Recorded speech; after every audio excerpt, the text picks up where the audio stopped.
Okay, well, at this point, I'm literally getting sick of hearing my own voice, so I can't even imagine where you're at. But like I said, I'm putting in every little detail I can possibly remember because these are things that I want to remember forever. So, seriously, if you're sick of it, just stop watching. But we are to our first date. Oh, I don't know what happened to the computer. I kind of got bumped. First date.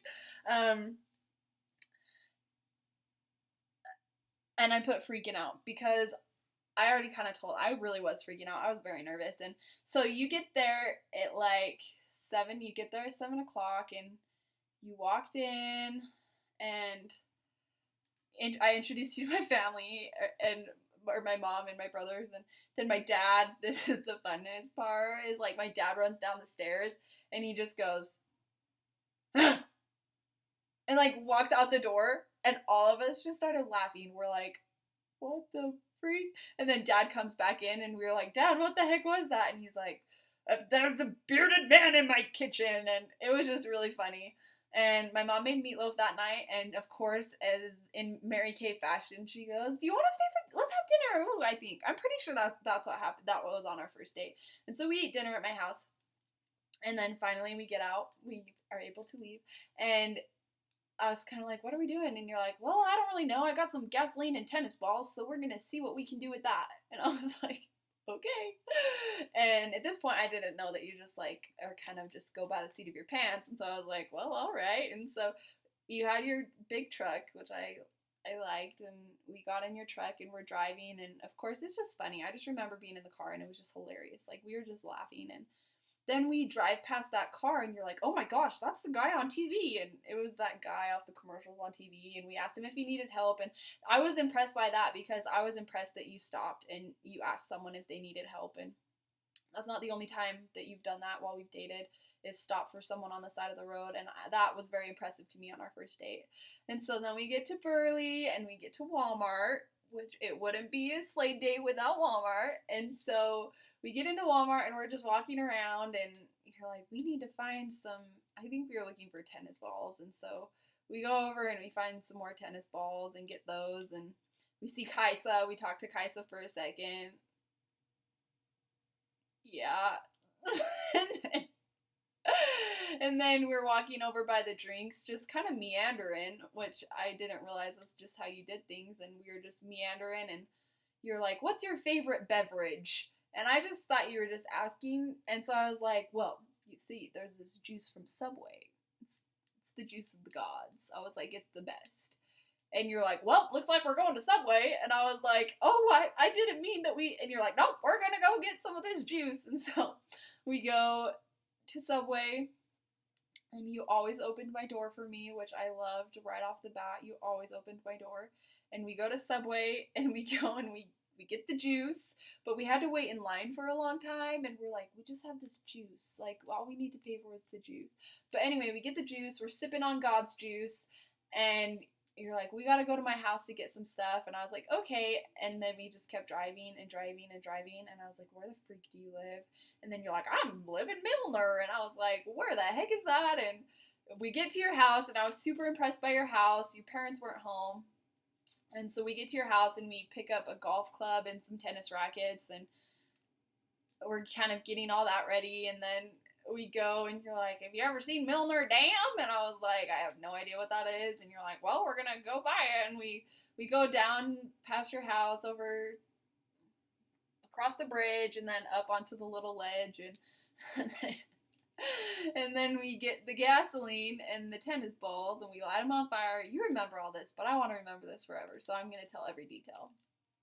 We light them on fire, and so then we have one of us holds on the tennis racket, the flaming ball, and then you throw it up in the air, and then the other person whacks it. And it had been really rainy, because if it wouldn't have, we would have lit some serious fires. Because like every time the tennis ball bounced down the canyon, it like would set little tiny fires. And I remember we were laughing so hard about that. And then the best part of the night that just made the whole night is when you're like, oh, let's try it with the golf club. And so we found a beer can and set the beer can up, and then put the flaming tennis ball on top. And I was like, have you golfed before? And you're like, oh yeah, I love to golf. It's really fun. And I was like, oh, okay, so this is going to be fun to watch. And you go and you like wind up and you hit it, or you swing so hard and you like the tennis club just or the golf club flies into the canyon and you and I just stand there and it's just like and then we look down and the tennis ball is literally like still on fire on the thing. It was just so funny. It was the funniest thing and we were both laughing so hard and I was like, are we gonna go get it? Let's go get it.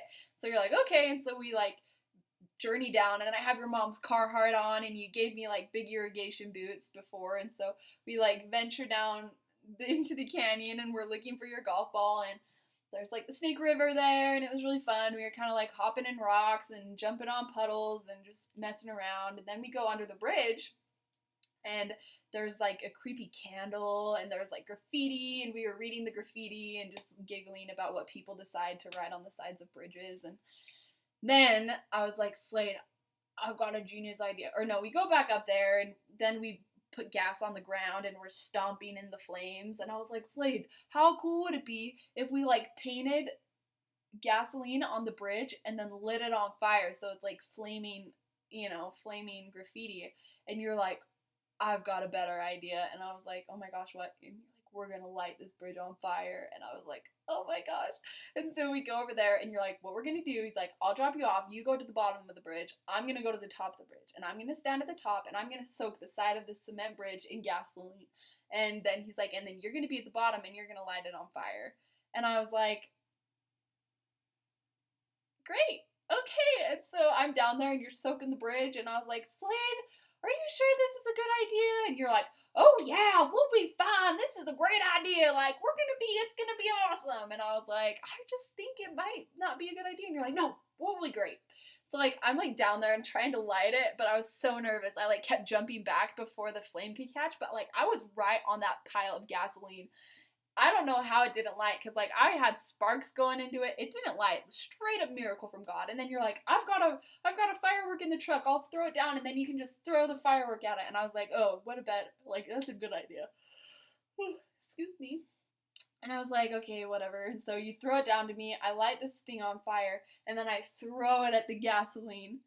And that bridge just boom, like blows up and it kind of like knocked me over and like my ears were ringing and I just remember you like yelling down, you're like, oh my gosh, Abby, are you okay? And I was like, yeah, I'm fine. And you felt awful. You felt so bad about it. I just remember like the rest of the night you felt so sick to your stomach about it and I was like, Slade, it's fine, like I didn't die, like we're okay. But you just felt so awful about it and I thought that was really sweet that you cared so much about it and it was just funny as we stood at the bottom and watched all the bird nests go up in flames and then you turned on Knockin' Boots by Luke Bryan and we were listening to that and then I think you were thinking the date was over but I was like, can we go back? Like we went back to your house and I was like, show me around your house and you just took me around your whole house and we were laughing and just it was always so easy to talk to you. Like that was one of my favorite things was just how easy it was to talk to you. I was never, I was nervous to be around you, but like it was just easy to talk to you and it was really fun. So you were showing me pictures of your family and showed me around the house and then you took me into your bedroom and I was kind of poking fun at your whole bedroom and the olive oil in your room and just laughing and it was fun and we just spent the rest of the night talking and then you dropped me off and I was very nervous that you were going to kiss me. Very nervous. But you didn't, and I thought that was really nice of you that you didn't kiss me. And I actually have this text that Rico, of course, the whole night was texting me, how's it going? How's it going? And afterwards, I have proof. This is a screenshot. He said, how'd it go? And I said, Ryan, it was so good. I said, prob's one of my best dates ever. I said, nothing crazy, no action, but just genuine fun. And I thought that was really cute when I read that the other day. Like, I just was so impressed and had the funnest time on our first date. And you were just fun, and I really liked that. So, now that it's been 10 more minutes of video, I'll just finish out the rest of the week. Right here, you were teaching the lesson on Sunday, and I missed it. But that's actually the first time I met Cole. So, I was sad I missed your lesson, but I met Cole for the first time, and that's when I went to, like, Ward choir for the first time and only time. And then you texted me a picture of like the house. Like for some reason, my institute picture was a picture of the Durango Elders apartment. And you're like, wow, you've really come a long ways. And it was just fun. So then we kind of started texting after that. And long video, but fun times. And I loved our first date. It was my favorite first date I've ever been on. So it was good. I liked it.